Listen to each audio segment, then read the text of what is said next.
Okay, so last month, they released a hotfix on the 15th and they buffed a bunch of Incarnon weapons, which was all well and good. But then on the 21st, they released another hotfix. And this hotfix buffed the Incarnon Anku. Now, when I say buffed, what I really mean is they took the Incarnon Anku, which was, you know, a pretty mediocre Incarnon weapon, and catapulted it straight to being probably the best melee weapon in the entire game. Firstly, they buffed both the base damage evolutions to now provide 50 extra base damage rather than 20. This is pretty good, you know, you get 30 extra base damage, this gets scaled by all your mods. Good stuff. And secondly, this is the more important part, they changed the Incarnon mode on the Anku. This was previously pretty bad. All it did was tilt your slide attack damage more towards slash. And it was pretty mediocre, wasn't really worth building towards. So what they did instead is they made successful slide attacks grant you a 6-second buff that increases your range by 3 meters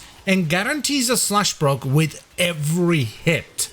Which, as you might imagine, is absolutely busted. Especially when you take into account the first evolution, Edge of Justice, which gives you 40% extra attack speed. The amount of DPS you can get out of this on a proper melee setup is disgusting. Now, it is somewhat limited versus status-resistant enemies like Acolytes, because they can only have 4 slash procs sticking on them at any given time, but against everything else, dude, this thing shreds. Like, when you really go all out, so you have Berserker Fury, you have the attack speed evolution, you have Warcry, and you have Arcane Strike, you are proccing a ridiculous amount of slash per second. Also, while it might seem like it would be annoying to keep up because it's only a 6-second buff, so you ideally want to slide attack every 5-ish to 6-ish seconds, so you keep it up at all times, it's really not a big deal. Because the fastest way to move around with most melee weapons is to alternate between the first hit of a forward block combo and a slide attack. This allows you to move around very fast, it scales awesomely with attack speed, and it's not that difficult to do. Here's me doing it with just Warcry and the attack speed evolution, so no Berserker Fury and no Arcane Strike, and I'm already moving pretty fast. It's not the best, sights aren't particularly good at this, but they're good enough to where it's still faster than most other forms of movement. So when you're already used to doing this kind of thing, you don't even have to think about the buff, you're just getting the buff as you're moving around.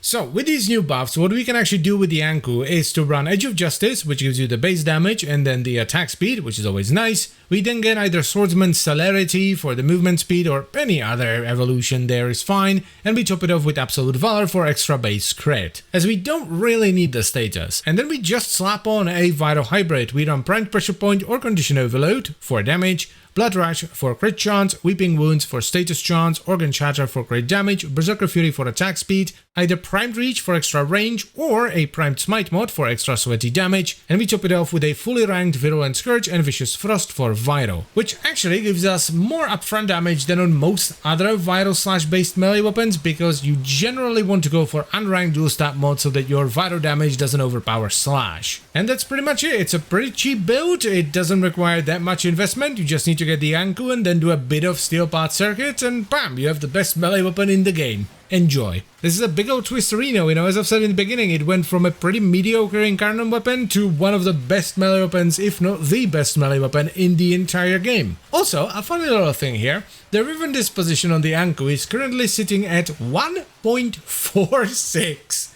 That is very high. So for the time being at least, because that disposition is going way down, you can get an absolutely cracked Riven for this as well. So yeah, pick up the Incarnon Anku, it's nuts. And that's pretty much it for the video, so I thank you very much for watching. As always guys, I hope you've enjoyed the video and you will give the Incarnon Anku a swing, because as I've said many a time during this video, it's nuts. I would like to extend a special thank you to all the channel members. Thank you very much guys, I really appreciate your support, and if you would like to become a channel member as well, you can check out the memberships and stuff down below.